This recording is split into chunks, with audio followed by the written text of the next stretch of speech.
Hello दोस्तों, आज हमारा उत्तर प्रदेश पुलिस रेगुलेशन का ये दूसरा लेक्चर है। और इससे पहले जो लेक्चर था, हमारा पहला वाला जो लेक्चर था, हमने जो पुलिस रेगुलेशन है ना, उसके चैप्टर को हमने ट्रिक के माध्यम से पढ़ा था, चारों पार्ट को, उससे जो भी बेसिक जो भी इंफॉर्मेशन थी उनको पढ़ा था। अब ये जो लेक्चर है इसमें हम पहले वाले जो पार्ट है वहां से स्टार्ट करेंगे, यानी पैरा 1 से ही स्टार्ट करेंगे। ठीक है, तो इसमें टोटल पैरा थे 4, टोटल भाग थे 4, और ये पहला भाग है। 4 भाग में पहला जो भाग है ना, यहाँ पावर और ड्यूटी की बात करता है पहले में, यानी पहले में अधिकारियों का वर्गीकरण दिया गया है, कौन कौन सा पुलिस विभाग में अधिकारी होता है, ठीक है ना, और उनके क्या क्या ड्यूटीज हैं, जनरल ड्यूटी। फिर उसके बाद में प्रोसीजर का पार्ट आता है, जो दूसरा भाग है इसका, और वो इसकी स्पेशल ड्यूटी जो होती हैं पुलिस की, वो उसके बारे में बात करता है, स्पेशल ड्यूटी के बारे में, दूसरा वाला जो पार्ट है। और जो तीसरा वाला पार्ट है वो इसका इंटरनल एडमिनिस्ट्रेशन जो होता है, जिसमें अपॉइंटमेंट होता है ना, प्रमोशन वगैरह होता है, रेम्यूनरेशन होते हैं उनके, है ना, सैलरी वगैरह होती है, इन सब के बारे में बात करता है। तो तीसरा इंटरनल जो है एडमिनिस्ट्रेशन के बारे में बात करता है, और चौथा पार्ट जो है वो ट्रेनिंग के बारे में बात करता है। तो इस तरह से 4 पार्ट थे, इनके बारे में हम बेसिक ऊपर से जो थोरोली हम इसको पढ़ चुके हैं। अब यहाँ से जो पहला वाला पार्ट है वो आपका, इसमें पहले वाले पार्ट में चैप्टर 1 से लेकर चैप्टर 9 तक है, और पैरा इसमें 1 से लेकर 96A तक है, ठीक है ना, जिसमें से एक चैप्टर, इसमें चैप्टर नंबर 3 हटा दिया गया था, रिपील कर दिया गया था, जो पब्लिक प्रोसिक्यूटर से रिलेटेड था। अब बात आती है यहाँ की इसकी चैप्टर 1 की। अब जो चैप्टर 1 है यहाँ पर, वो सीनियर ऑफिसर के बारे में बात करता है। ठीक, अब जो हम पढ़ रहे हैं यूपी का, तो इसका मतलब ये हो गया कि यूपी एक स्टेट हो गया, और इस स्टेट में सबसे ऊपर से लेकर, रैंक से लेकर के, इसमें जो पैरा दिए गए हैं वो इस तरह से दिए गए हैं कि यूपी स्टेट में सबसे बड़ा जो अधिकारी है वहां से स्टार्ट करेंगे नीचे की तरफ रैंक को ले जाते हुए, ठीक है ना। तो इस तरह से इसमें डिवाइड किया जाएगा। अब होता क्या है इसमें, डिवाइडेशन जो है वो होता कैसे है, क्योंकि जो स्टेट है ना उसको अलग अलग उसमें बांट दिया जाता है। ऐसा नहीं होता कि पूरा स्टेट जो है एक ही व्यक्ति संभालेगा, है ना। तो सबसे पहले क्या रहेगा, सबसे पहले स्टेट रहेगा, और स्टेट के बाद में हो जाते हैं जोन। जोन मतलब उनको क्षेत्र बोलते हैं। फिर उसके बाद में हो जाते हैं रेंज में डिवाइड कर दिया जाता है, ये संभाग जिनको बोलते हैं, है ना, या मंडल कह लो, उनमें डिवाइड कर दिया जाता है। फिर उसके बाद में आ जाता है डिस्ट्रिक्ट, है ना, डिस्ट्रिक्ट आ जाते हैं आपके, और डिस्ट्रिक्ट के बाद में फिर क्या आ जाते हैं आपके, थाने आ जाते हैं, ठीक है ना। इनके अंदर फिर थाने यानी स्टेशन आ जाते हैं, पुलिस स्टेशन जो होते हैं। तो इस तरह से ये डिवाइडेशन होता है। अब इन्हीं में ही इनका डिवाइडेशन इस तरह से होता है कि जो जैसे डिस्ट्रिक्ट का हो गया ना, यहाँ पे रेंज का, जैसे रेंज का हो गया। अब रेंज मतलब जो डिस्ट्रिक्ट है, डिस्ट्रिक्ट के ऊपर रेंज हो गया, है ना। तो अब इसको वैसे तो आगे पढ़ेंगे इसको क्रम से, मैं बेसिक इंफॉर्मेशन पहले से ही दे रहा था कि इसमें 8 जोन होते हैं यूपी में। एक स्टेट को 8 जोन में डिवाइड किया गया, और 18 रेंज में, 18 मंडल में, संभाग में डिवाइड किया गया। फिर डिस्ट्रिक्ट आ गई। अब डिस्ट्रिक्ट में भी ऐसा होता है कि कई जगह क्या होता है, वहां पर कमिश्नरेट जो सिस्टम होता है ना, कमिश्नर वाली प्रणाली जो होती है, कमिश्नरेट सिस्टम बोलते हैं उसको, कमिश्नरेट, है ना, सिस्टम बोलते हैं। ये है कई जगह पर, अब ये भी हम आगे पढ़ेंगे, ठीक है ना। तो इस तरह से इसको डिवाइड किया गया है। तो डिस्ट्रिक्ट के पैरेलल में कहीं कहीं पर यूपी में क्या है, कमिश्नर सिस्टम। ठीक, तो अब इसको क्रम से पढ़ते हैं, ये एक बेसिक नॉलेज थी। अब इसमें है क्या कि सीनियर ऑफिसर में या सुपीरियर ऑफिसर में हम पहले जो देखते हैं वो है डीजीपी, यानी सबसे ऊपर वाला जो स्टेट का जो पद हो गया, स्टेट में सबसे बड़ा पद पुलिस विभाग में।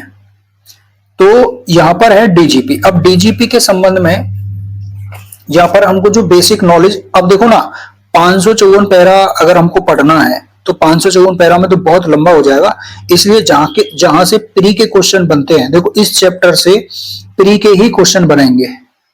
ये जो चैप्टर है जो पैरा 1 से लेकर 17 तक है, इसमें क्या है, इसमें प्री के ही क्वेश्चन है, मेंस का इसमें कोई क्वेश्चन यहां से नहीं बनता है।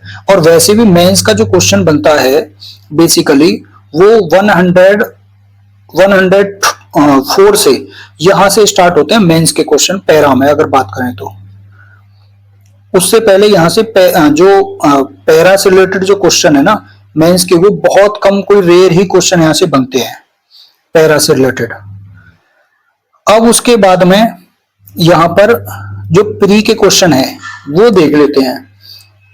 तो इसमें डीजीपी जो सबसे बड़ा अधिकारी होता है पुलिस विभाग का, तो यहां से प्री के क्वेश्चन जो भी बनते जाएंगे, जैसे जो डीजीपी है वो पुलिस डिपार्टमेंट का हेड होता है और पुलिस प्रशासन जो पुलिस एडमिनिस्ट्रेशन है उसके सभी मामलों पर वो सह परिषद राज्यपाल का सलाहकार होता है। सह परिषद मतलब परिषद सहित, यानी जो राज्यपाल की काउंसिल होती है उसके सहित वो राज्यपाल का सलाहकार होगा, यानी वो परिषद जो होती है, काउंसिल जो होती है राज्यपाल की, उसको भी वो क्या करेगा, सलाह देगा, ठीक है ना। और जितने भी आदेश होंगे जो पुलिस फोर्स के किसी सदस्य को गवर्नर इन काउंसिल जो होता है सह राज्यपाल, वहां से जो दिए जाते हैं वो उसके द्वारा दिए जाते हैं, डीजीपी के द्वारा, ठीक है ना। तो यानी पहले गवर्नर किसको आदेश देगा, राज्य महानिदेशक को, डीजीपी को, और फिर डीजीपी जो है वहां पे नीचे को जो है वो आदेश देगा, ठीक। तो ये इस तरह से जो है, इससे पहले क्योंकि डीजीपी जो है अब पद जो है आया है, इससे पहले ये 1981 में जो डीजीपी का पद आया है। अब 1981 से पहले क्या था, जो आईजी था ना, आईजी ही सर्वोच्च अधिकारी यानी सुपीरियर ऑफिसर, सबसे बड़ा जो अधिकारी था वो आईजी था इससे पहले, ठीक है ना। अब डीजीपी हो गया।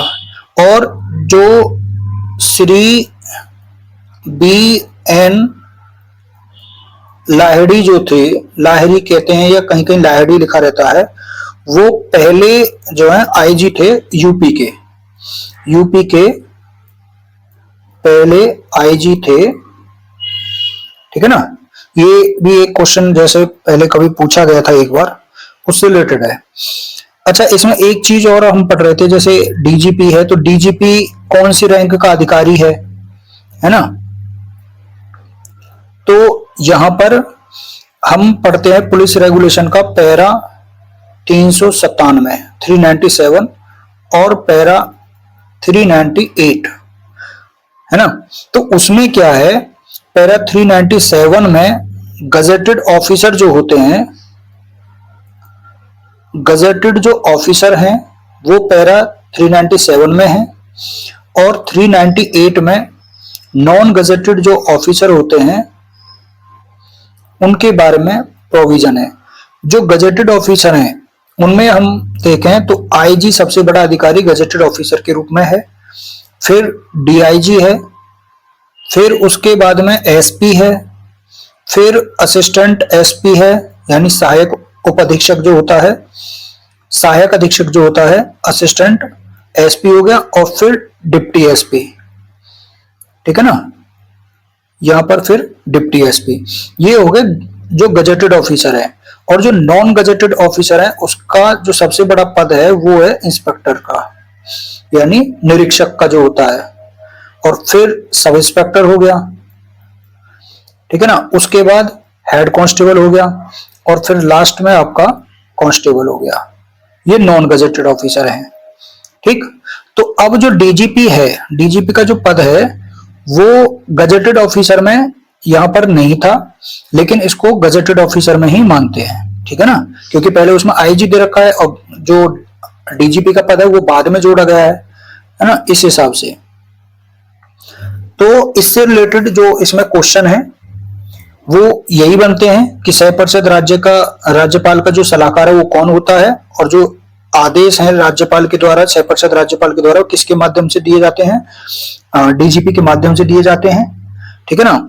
उसके बाद में यहां पर एक क्वेश्चन और बनता है कि जो कुछ नगरों और थानों में जो इंस्पेक्टर की जो अपॉइंटमेंट होती है, ट्रांसफर और अवकाश इनकी स्वीकृति यानी इनकी परमिशन देने के मामलों को छोड़कर नॉन गजेटेड कर्मचारियों, क्योंकि इंस्पेक्टर किस में आ रहा है, इंस्पेक्टर आपका नॉन गजेटेड में आ रहा है, लेकिन इसको छोड़कर इंस्पेक्टर की को नॉन गजेटेड जो कर्मचारी होते हैं, एम्प्लॉई हैं, और लिपिकी यानी क्लेरिकल जो एम्प्लॉई हैं, उनकी अपॉइंटमेंट, ट्रांसफर और प्रमोशन के पूर्ण दायित्व वो किसको है, डीआईजी को, उनको सौंप दिए गए हैं।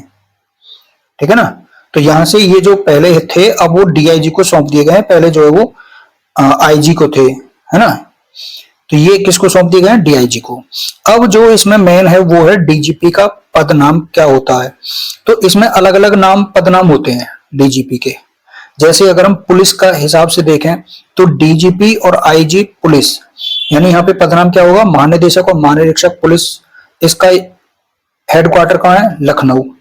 अगर हम डीजीपी पुलिस मुख्यालय पुलिस हेडक्वार्टर का देखते हैं, ये पद नाम है महानिदेशक डीजीपी पुलिस मुख्यालय, ये इलाहाबाद में है। ऐसे ही डायरेक्टर है नागरिक सुरक्षा यानी सिविल सिक्योरिटी एंड होमगार्ड से रिलेटेड जो रहते हैं, डीजीपी का पद वो लखनऊ हो गया। ऐसे ही अध्यक्ष है सह प्रबंध निदेशक पुलिस आवास निगम, ये लखनऊ में है। ऐसे ही महानिदेशक जो फायर सर्विस से रिलेटेड है वो लखनऊ में है। इनसे रिलेटेड ये आएगा नहीं ऐसे, बस ये पदनाम इंफॉर्मेशन के लिए, इनसे प्री का कोई क्वेश्चन नहीं बनता यहाँ से। बस ये पदनाम है कि हाँ भाई डीजीपी अलग अलग पदनाम से यहाँ पे कार्य करता है। निदेशक प्रशिक्षण ट्रेनिंग से रिलेटेड लखनऊ, महानिदेशक प्रोसिक्यूशन लखनऊ, महानिदेशक सीआईडी लखनऊ। ठीक है ना, ये इनका हेडक्वार्टर। अब उसके बाद में फिर आता है एडीजी, एडीजीपी। ठीक है ना।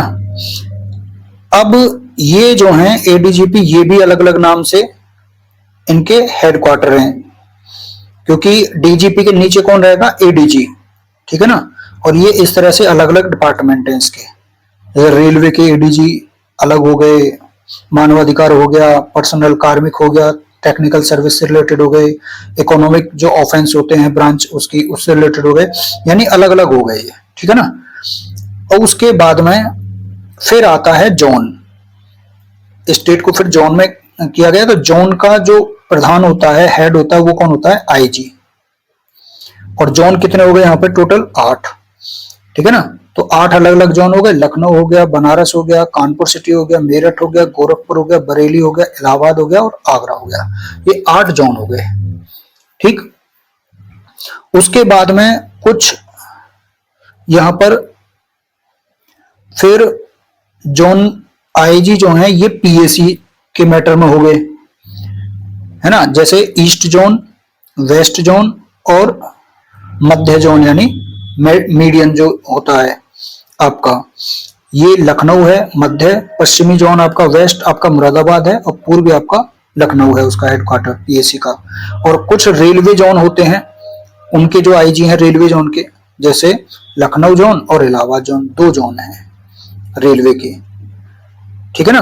तो ये आपका पहला पैरा जो है वो डीजीपी से रिलेटेड है और उसमें इतनी बेसिक नॉलेज जो है वो है बस काम की। उसके बाद में नेक्स्ट है आपका जो एआईजी है, यानी एडिशनल आईजी और क्षेत्रीय महानिरीक्षक यानी जोनल इंस्पेक्टर जनरल। अब जो ये है एआईजी का, ये क्या होते हैं, ये आईजी को क्या करते हैं, सिफारिश करते हैं, आईजी को इन्फॉर्म करेंगे अपने काम के सिलसिले में। ठीक है ना।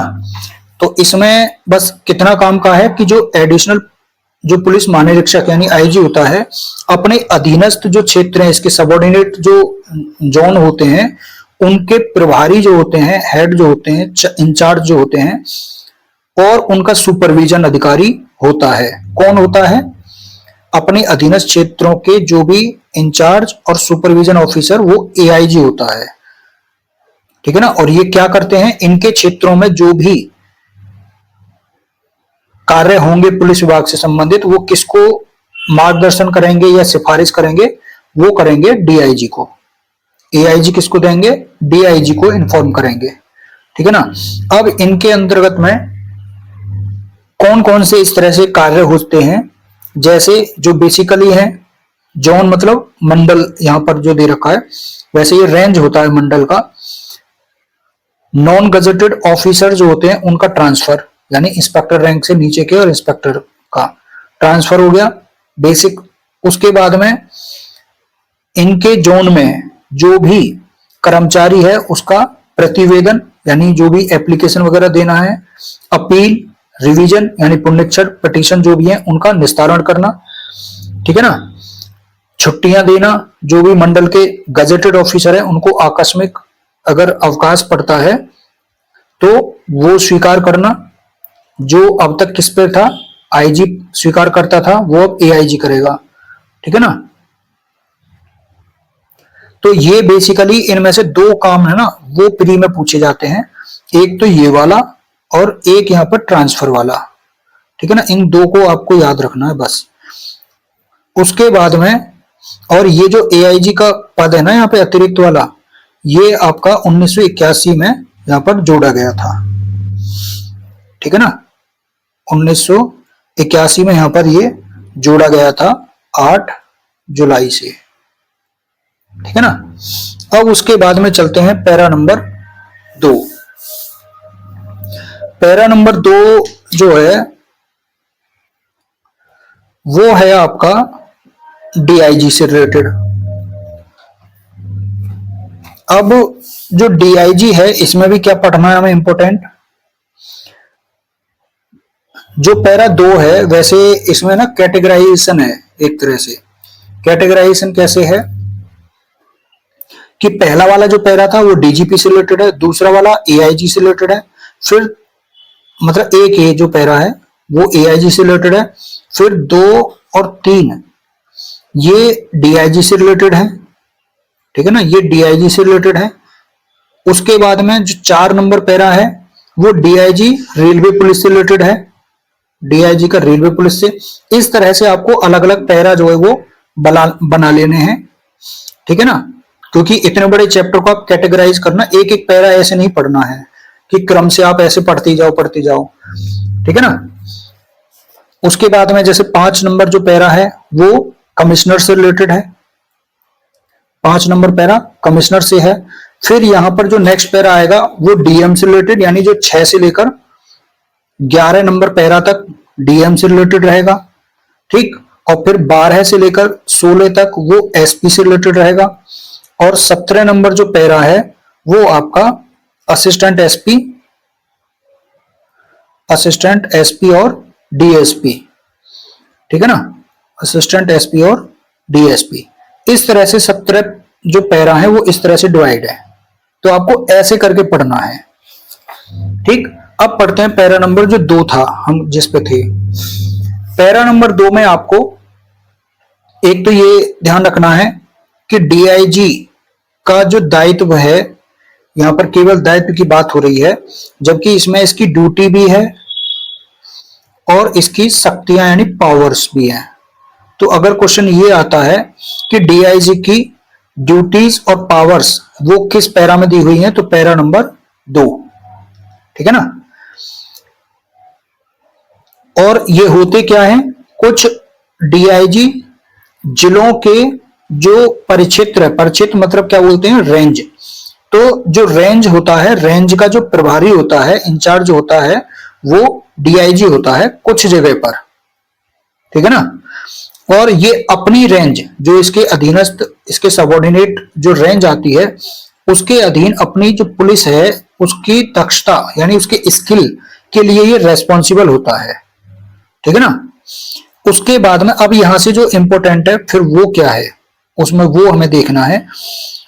डीआईजी को हर साल यानी वर्ष में कम से कम एक बार प्रत्येक जिले के एसपी के काम का निरीक्षण करना चाहिए। तो यहाँ पे क्वेश्चन ये बनता है कि एसपी के काम का निरीक्षण साल में कितनी बार किया जाएगा, एक बार। कौन करेगा, डीआईजी, ठीक। और अपनी जो इंस्पेक्शन रिपोर्ट होती है वो एक फॉर्मेट है, उस फॉर्मेट में उसको तैयार करना चाहिए, ठीक। उसके बाद में यहां से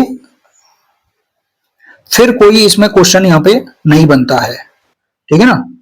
अब उसके बाद में यहाँ जो डीआईजी है उसकी रेंज जो है, चूंकि मैंने बताया था जैसे 18 रेंज में इसको डिवाइड किया जाता है, तो ये रेंज दे रखी है अलग अलग, ठीक है ना। यहाँ पर ये 18 रेंज दी हुई है। मंडल जो है, जैसे मंडल है ना, 18 मंडल में यूपी को डिवाइड किया गया, तो 18 मंडल यहाँ पे दे रखे हैं। अब उसके बाद में तीसरा है, क्योंकि 2 और 3 पैरा डीआईजी से रिलेटेड थे, तो डीआईजी का ही यहाँ पर राइट दे रखा है पैरा नंबर 3 में। तो यहां पर जो राइट है इसमें क्या कह रहा है, डीआईजी अपनी रेंज के अंदर अपराध का सामान्य पर्यवेक्षण, यानी जो सुपरविजन है अपराध का, ऑफेंस का, वो करने के लिए उत्तरदायी है। ठीक। उसके बाद में यहां से जो नेक्स्ट जो क्वेश्चन बनता है वो कौन सा बनेगा। एक तो ये है कि महानिरीक्षक यानी जो डीआईजी है ये क्या करेगा, वह अपराध की एक पाक्षिक रिपोर्ट जो वो तैयार करेगा। पाक्षिक होते हैं जो 15 दिन पे, फोर्टनाइटली जिसको बोलते हैं, इसको क्या बोलते हैं, FORTNIGHTLY,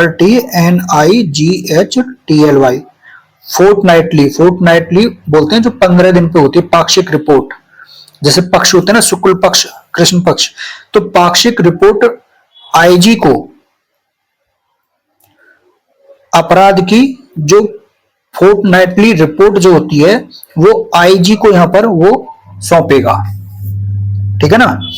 उसके बाद में यहां पर जो इसका जो काम है नेक्स्ट और क्या है, ये जो अपनी रिपोर्ट रहेगा वो किसको सौंपेगा, वो आईजी को सौंपेगा। ये याद रखना, क्योंकि इससे ऊपर का अधिकारी डीआईजी से ऊपर आईजी ही रहेगा।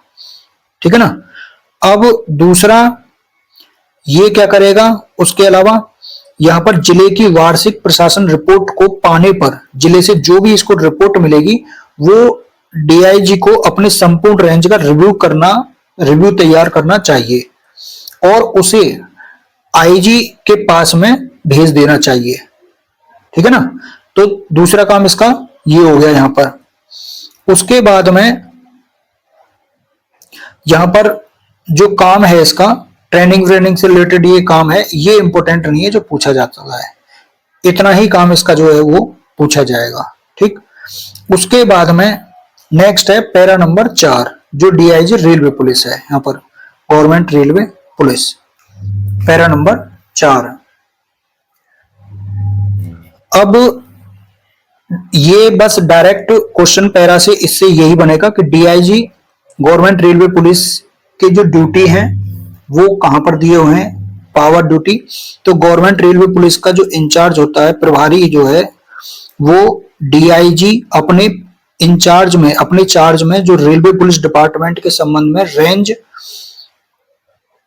रेंज डीआईजी की पावर्स, कर्तव्य और दायित्व यानी रेस्पॉन्सिबिलिटी, ड्यूटीज और पावर ड्यूटी और रेस्पॉन्सिबिलिटी, पीडीआर इसको बोलते हैं। ठीक है ना। वो क्रम किसी भी तरीके से लिखा आ सकता है। तो इस तरह से तो किसकी इनको पावर रहती है, डीआईजी की, ये याद रखना है बस आपको। और किस पैरा में है, 4 नंबर पैरा में है। ठीक। अब उसके बाद में नेक्स्ट है पैरा नंबर 5, यहां से ये कमिश्नर के संबंध में प्रोविजन है। अब पैरा नंबर 5 में कमिश्नर की बात आती है और ये जो कमिश्नर से रिलेटेड जो प्रावधान थे ये पैरा 5 में ही है, फिर आगे डीएम से रिलेटेड है।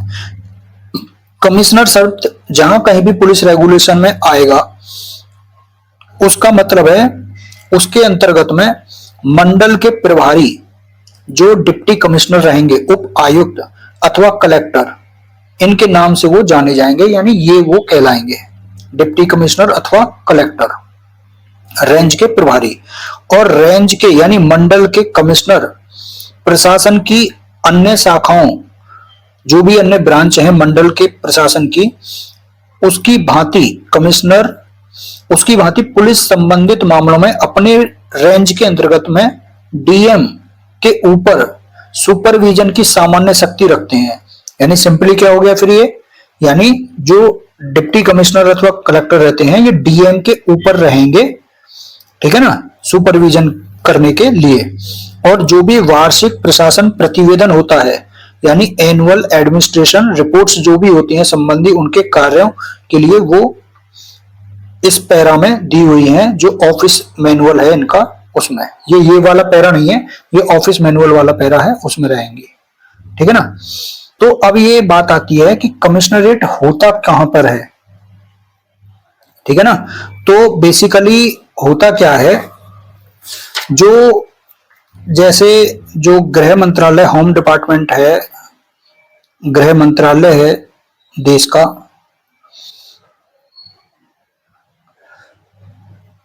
उसके द्वारा जो है कमिश्नरेट सिस्टम जो है वो लागू किया जाता है।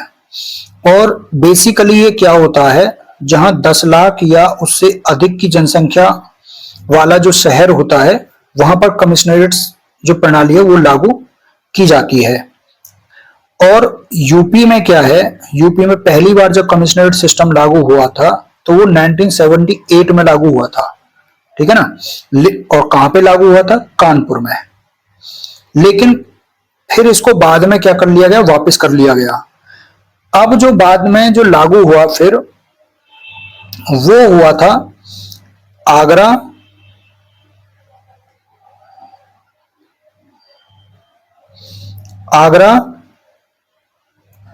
गाजियाबाद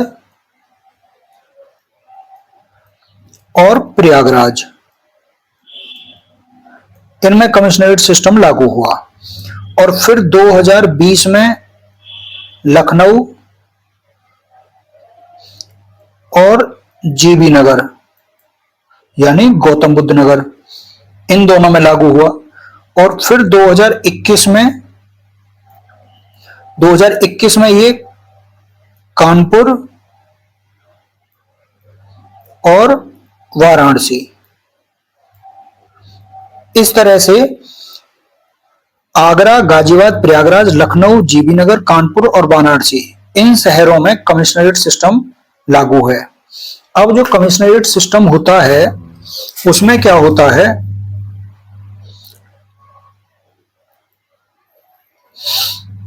यहां है कमिश्नर वाला सिस्टम, जो शहर है कमिश्नरेट डिस्ट्रिक्ट। ठीक है ना। अब यहां पे जो अधिकारी होता है वो अधिकारी जो पुलिस कमिश्नर कहलाता है, उपायुक्त, डिप्टी कमिश्नर या कलेक्टर भी यहाँ पे कहलाते हैं।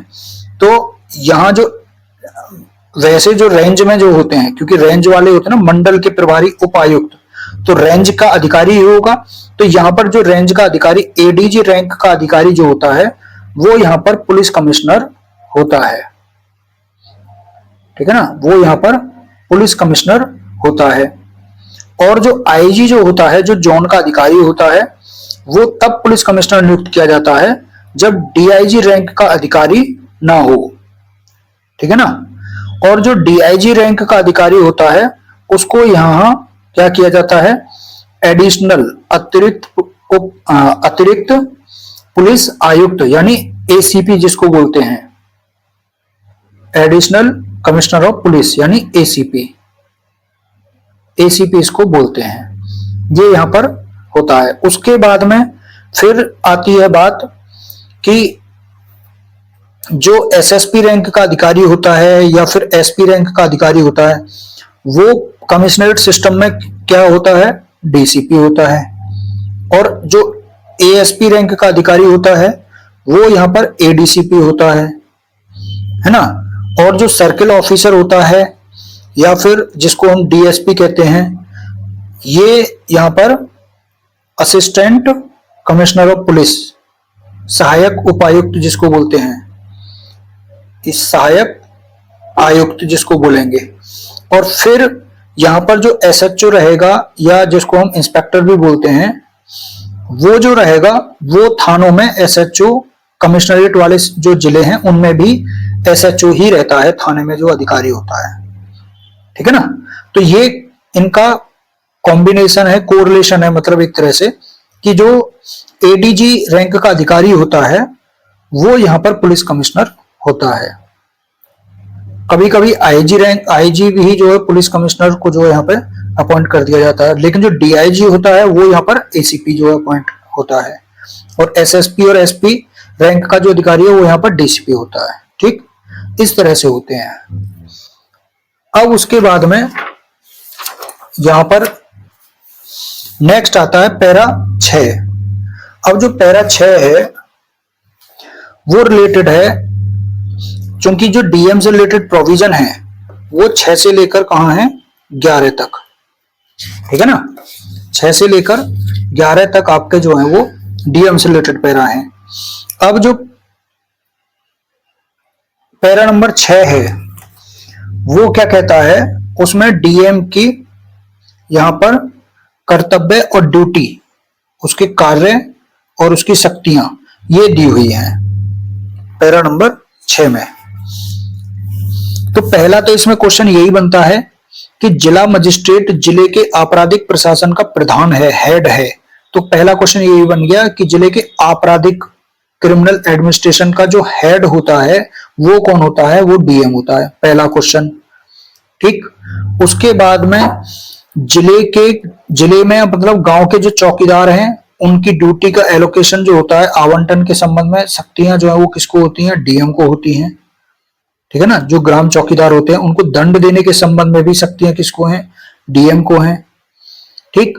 और इंस्पेक्टर हो गए या फिर जो थाने के एसएचओ वगैरह जो हैं, प्रभारी जो हो गए, सब इंस्पेक्टर वगैरह हो गए, इनके ट्रांसफर के संबंध में जो उसकी जो है स्वीकृति यानी परमिशन किसको लेनी पड़ेगी इनके ट्रांसफर के संबंध में। जैसे कांस्टेबल का ट्रांसफर होना है या हेड कांस्टेबल का ट्रांसफर होना है तो डीएम की परमिशन लेनी होगी, ठीक है ना।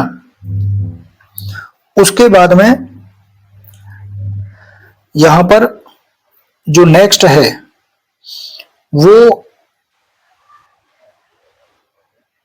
वो है आपका यहां पर ये वाला, जिलों में जहां कलेक्टर और उप आयुक्त, डिवीजन का प्रभारी कलेक्टर उपायुक्त है,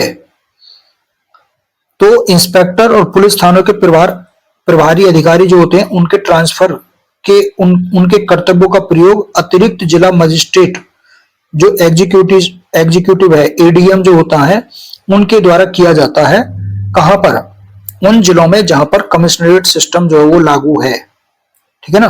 तो वहां पर इंस्पेक्टर और जो थाने प्रभारी रहते हैं उनका ट्रांसफर कौन करता है, एडीएम एग्जीक्यूटिव के द्वारा किया जाता है। तो बेसिकली यहां पर इतनी इंफॉर्मेशन इंपोर्टेंट थी।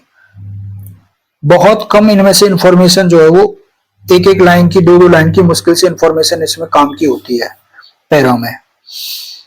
अब उसके बाद में नेक्स्ट है यहां पर पैरा नंबर 7। जो पैरा नंबर 7 है वो बात करता है यहां पर जो एसपी होता है, एसपी की ड्यूटी एक तरह से यहां पर ये बता रहा है कि वो डीएम के साथ में क्या इंफॉर्मेशन देगा, क्या करेगा, ठीक है ना। तो एसपी के द्वारा जितने भी गंभीर अपराध जब घटित होते हैं और अपराध के परिमाण यानी उस किस तरह का अपराध है, वो गंभीर अपराध है वो है, उसमें अचानक अगर वृद्धि हो जाती है तो उसकी तुरंत सूचना वो किसको देगा, डीएम को। तो यहां पर एसपी के द्वारा अपराधों के घटित होने पर सूचना तो तुरंत ही जो है वो डीएम को दी जाती है और उसे मतलब डीएम को जिले में जो भी अपराध घटित हो रहे हैं उनका और घटनास्थल का, उनके कारणों का पाक्षिक पुनर्विलोकन प्राप्त करना चाहिए। यानी पाक्षिक का मतलब वही फोर्टनाइटली यानी 15 दिन पे उसका रिव्यू करना चाहिए, ठीक है ना। और इस प्रकार इसी तरह से मतलब अपराधों का पुनर्विलोकन सामान्यतः या तो पाक्षिक या मासिक रूप में डीआईजी को रेंज के आदेशों के अनुसार भेजना चाहिए। तो डीआईजी को कौन भेजेगा, डीएम, ठीक है ना। एसपी यहां पर सूचना देगा डीएम को जो भी घटनाएं घटित हो रही हैं, ठीक है ना। तो इतना इसमें से। और एक और चीज इसमें इंपॉर्टेंट हो गई कि जब दोनों अधिकारी मुख्यालय पर ना हो, यहां पर एसपी ही डीआईजी को सूचना दे रहा था और डीएम को भी दे रहा है। अब ये कह रहा है कि अगर जब दोनों अधिकारी हेडक्वार्टर पर ना हो, अपने पर मुख्यालय पर ऑफिस पर ना हो, अथवा वो एक साथ ही भ्रमण पर हो, तो अर्ध शासकीय पत्र व्यवहार को मौखिक विचार विमर्श का स्थान ग्रहण करना चाहिए। मतलब अर्ध शासकीय मौखिक विचार विमर्श जो वहां पर करना चाहिए। तो ये खैर इंपोर्टेंट नहीं है, बस यहाँ पर ये था कि बेसिकली एसपी के द्वारा जो भी अपराध घटित होते हैं उनकी सूचना डीएम को दी जाती है और उसी हिसाब से रेंज के आदेश के अनुसार डीआईजी को भी दी जाती है। बस उसके बाद में यहां पर जो 7A है पैरा, वो क्या कह रहा है, वो जिले में जो कलेक्टर या डिविजनल यानी कमिश्नरेट सिस्टम है उसका भार साधक कलेक्टर अथवा भार साधक उपायुक्त है, उस जिले में उसके कर्तव्य का पालन जो है वो कौन करेगा, अतिरिक्त जिला मजिस्ट्रेट एग्जीक्यूटिव के द्वारा किया जाएगा। यानी जैसे अभी हमने पैरा नंबर 6 में पढ़ा था कि जहां पर कमिश्नरेट सिस्टम है तो वहां पर डीएम तो नहीं होगा, वहां पर वो एडीएम एग्जीक्यूटिव के द्वारा उसका कार्यभार दिया जाएगा। तो वहां पर कहने का मतलब है कि एसपी सूचना किसको देगा, एडीएम को सूचना देगा। ठीक है ना। तो ये यहां पर पैरा 7A हो गया। तो इसमें ये इंपॉर्टेंट बस इतना ही है। उसके बाद में पैरा 9 है, इसमें इंपॉर्टेंट, 8 भी इंपॉर्टेंट नहीं है, 9 है यहां पर इंपॉर्टेंट। पैरा 9 क्या कह रहा है कि डीएम के द्वारा जो पुलिस स्टेशन है, थाने हैं, उनका इंस्पेक्शन किया जाएगा।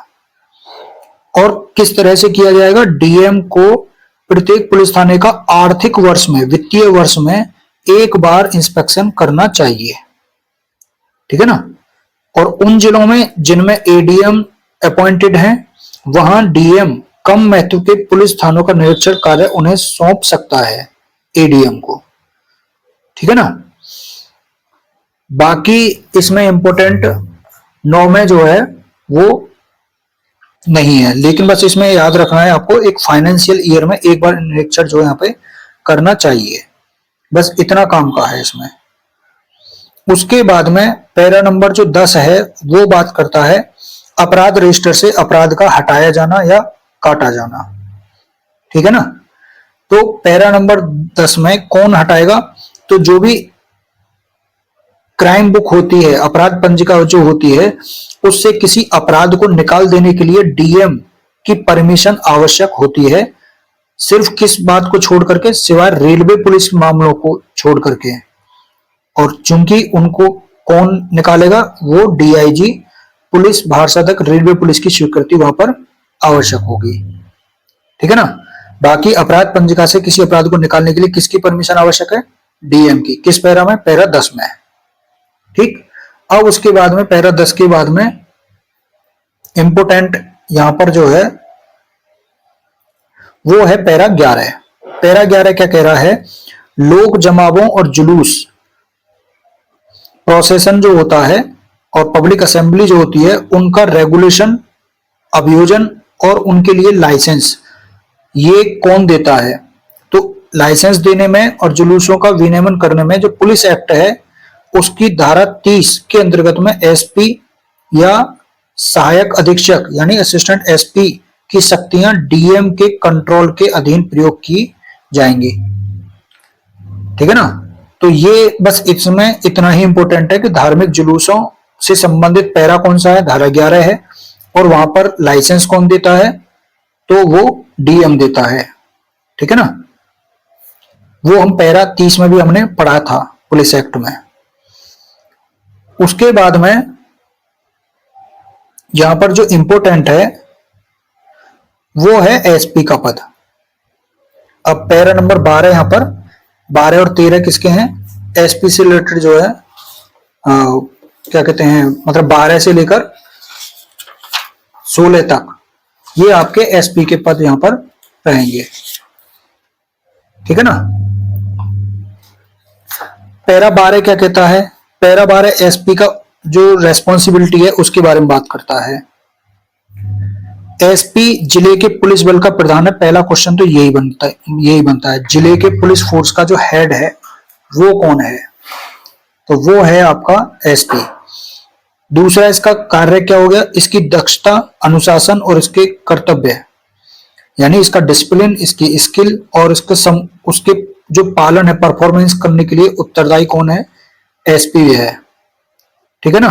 वो ये देखेगा एसपी कि कोर्ट के और जो भी अन्य जो सुपीरियर ऑफिसर होते हैं उनके आदेशों का तत्काल, सुपीरियर हो या जूनियर हो, उनके आदेशों का जो है परफॉर्मेंस पालन किया गया है कि नहीं किया गया है।